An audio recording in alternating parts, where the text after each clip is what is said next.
Vijayawada press క్లబ్లో doctor B R Ambedkar mission of AP social justice Andhra Pradesh శాఖ press meet నిర్వహించింది. ఈ సందర్భంగా రాష్ట్ర ప్రెసిడెంట్ డాక్టర్ బల్లారపు జగదీష్ మీడియాతో మాట్లాడుతూ, బల్లారపు రాజారావు ఆధ్వర్యంలో స్థాపించబడిన ఈ doctor B R Ambedkar mission of Andhra Pradesh వర్షాలు జస్టిస్ ముఖ్య ఉద్దేశం అణగారిన వర్గాల్లో చైతన్యం తీసుకువచ్చి వారిని సామాజికంగా, ఆర్థికంగా అభివృద్ధి మరియు విద్యార్థులుగా చేయాలి అనే సంకల్పంతో ఈ సంస్థ పనిచేస్తుందన్నారు. ఈ సంస్థ జిల్లాల వారీగా, మండలాల వారీగా శాఖలను ఏర్పాటు చేసి ఇప్పటికే ఏర్పాటైన అంబేద్కర్ సంఘాలకు పనిచేయటకు సిద్ధంగా ఉందన్నారు. వివిధ స్థాయిలలో దళితులు ఎదుర్కొంటున్న దౌర్జన్యాలను, ఆకృత్యాలను, అసమానతలను తొలగించే పద్ధతులతో పోరాడడమే సంస్థ యొక్క ముఖ్య ఉద్దేశం అన్నారు.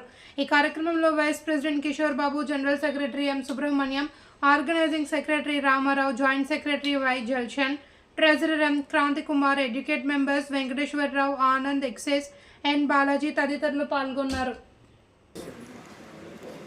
ముఖ్యంగా మన నవభారత రాజ్యాంగ నిర్మాత భారతరత్న డాక్టర్ బాబాసాహెబ్ అంబేద్కర్ గారి ఆశయాలను అనుగుణంగా ఈ doctor B R Ambedkar mission of Andhra Pradesh for social justice అనే సంస్థను బల్లారపు రాజారావు గారి ఆధ్వర్యంలో ఆవిర్భించడం జరిగింది. దీని ముఖ్య ఉద్దేశం ఏంటంటే, పేద ప్రజలకు, ఎవరైతే పేద ప్రజలు ఉన్నారో వారికి అన్ని విధాల వాళ్ళని ఆదుకోవడానికి, సామాజికంగా, ఆర్థికంగా, మిగతా చదువు విషయంలో కూడా వాళ్ళని ఆదుకోవాలనే ఉద్దేశంతోనే ఈ సంస్థ స్థాపించడం జరిగింది. ఆయన బల్లారపు రాజారావు గారు గత 4-5 సంవత్సరాల క్రితం మరణించడం జరిగింది. ఆయన మరణం తర్వాత కరోనా రావడం, కొన్ని అనివార్య కారణాల వల్ల కొన్ని కార్యక్రమాలు తగ్గించడం జరిగింది. మరలా ఇప్పుడు కొంతమంది మళ్ళీ ఏకమై ఆయన అంబేద్కర్ గారి ఆశయాలను, బల్లారపు రాజారావు గారి ఆశయాలను ముందుకు తీసుకోవాలనే ఉద్దేశంతోనే ఒక కొత్త కమిటీని ఏర్పాటు చేయడం జరిగింది. ఈ కొత్త కమిటీలో పాత వాళ్ళు ఉన్నారు, కొత్త వాళ్ళు ఉన్నారు. అదేవిధంగా అంబేద్కర్ గారి ఆశయాలను ముందుకు తీసుకెళ్ళడానికి మేమంతా ముందుంటామని చెప్పేసి అందరికీ హామీ ఇస్తున్నాము. ఇప్పుడు ఈ అసోసియేషన్ ప్రెసిడెంట్ గారైన వి జగదీష్ కుమార్ గారు మాట్లాడుతున్నారు. Subrahmanyam, assistant commissioner, retired. సంవత్సరంలో ఈ doctor B R Ambedkar mission for Andhra Pradesh for social justice అని ఒక రిజిస్ట్రేషన్ ఇస్తున్నట్టుగా జనరల్ సెక్రటరీ గారు చెప్పారు. దానికి కొన్ని కార్యక్రమాలు ముందుకు తీసుకెళ్ళేటప్పుడు తర్వాత ఈ కరోనా టైంలో వీటిలో కొన్ని కుంటుపట్టము, డిలే అవ్వడమైంది అంటారు. ఈ లోపల కౌంటర్ ప్రెసిడెంట్ గారు చనిపోవడము, కొంత గ్యాప్ వచ్చింది.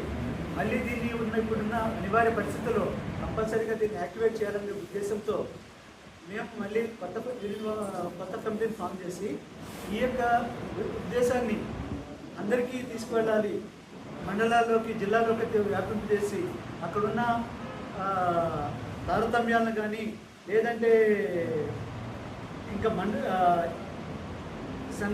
వివిధ స్థాయిలో ఎదుర్కొన్న దౌర్జన్యాలు, అకృత్యాలు, అసమానతలని మీద పోరాడే వాళ్ళ తత్వాన్ని తయారు చేయాలనే ఉద్దేశం అన్నమాట.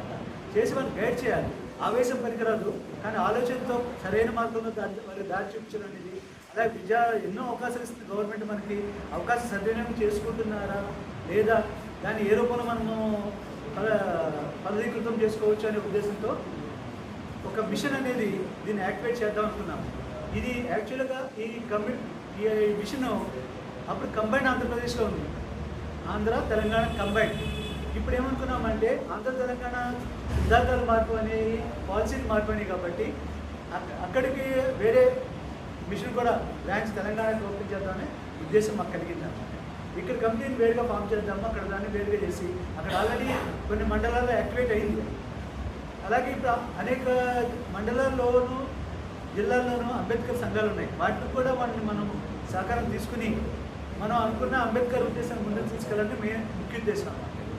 ఇప్పుడు జరుగుతుంది ఏంటంటే, అసలు సమస్యలు వదిలిపెట్టి వీళ్ళలో వీళ్ళు కొందరు నాయకులు సరెండర్ అయిపోయి రాజకీయ ఇంకా కొంత వీళ్ళకి మబ్బి పెట్టడం వల్ల వాటానే మన కోటానే మనకు దక్కట్లేదు. అలాంటప్పుడు మనం ఎందుకని ఈ చిల్లరదానిగా వెళ్ళి ఎంగిలాకులు పంచుకోవడంలో మన ఎందుకు తంటాలు పడాలి? మనకు రావాల్సిన వాటా మన కోసం పోరాటం లేదు. ఆ రకంగా మనం పోరాడదాము. ఇప్పటికీ ఇన్ని సంవత్సరాలు స్వతంత్రం వచ్చినా కూడా పూర్తిగా రిజర్వేషన్స్ అనేది ఇంప్లిమెంట్ కాలేదు. దానికి రాజకీయంగా కానీ ప్రభుత్వ పరంగా కానీ చిత్తశుద్ధి లేదు. వాళ్ళు చేస్తున్నారు ఏదో పంపించడానికి ఎలక్షన్ కోసం. కానీ జరుగుతుంది ఏంటంటే ఎక్కడెక్కడ ఉన్నాయి కింద లెవెల్లో పోస్టులు ఫిలప్ చేస్తున్నారు కానీ పై పోస్టులో ఫిలప్ చేయట్లేదు. నిజంగా తీసుకుంటే హైయర్ పోస్టులో class 1 officers and super class 1 officers all India లెవెల్లో కానీ ఇండియా లెవెల్ మన రాష్ట్ర స్థాయిలో కానీ చూస్తే అబ్జర్వ్ చేశానంటే 2% కూడా లేరన్నమాట. స్టాటిక్స్ ఉన్నాయి నా దగ్గర ఉన్నాయి, చెప్పమంటే ఇది టైం ఉంటే నేను చెప్తాను మీకు. బట్ చాలా భయంకరంగా ఉన్నాయి అన్నమాట. వీళ్ళు 2% కూడా లేదు. వాళ్ళకి రావాల్సిన 15%లో. ఇక అది కాకుండా ఈ మధ్యన ఇంకోటి ఏం చేశారంటే లేటరల్ ఎంట్రీ అని మొదలు పెట్టారు. ఎందుకంటే పోస్టులు అలాగే వేకెంట్గా పెడుతున్నారు. బయట నుంచి వాళ్ళ సంబంధించిన వాళ్ళనో వాళ్ళ అనుకూల వాళ్ళనో వాళ్ళ వర్గం వాళ్ళనో ఏం చేస్తున్నారంటే కన్సల్టెంట్ కనుగాను వీటిగా తీసుకొస్తున్నారు. లేదంటే ఫారెన్లో ఎప్పుడో ఉద్యోగం చేసిన ఇండియా పరిస్థితులు అవగాహన లేని వాళ్ళు కూడా తీసుకొచ్చి మనకి ఇక్కడ మనమే తిరుగుతున్నారు అన్నమాట. ఇక్కడ మనకు సరైన ఏమంటారు ఎలిజిబిలిటీ క్యాపబిలిటీ ఉన్న ఆఫీసర్లు ఉన్నారు, సీనియారిటీ ఉన్న వాళ్ళు ఉన్నారు. వాళ్ళకి వీళ్ళు పైన తీసుకొస్తున్నారు. దీనివల్ల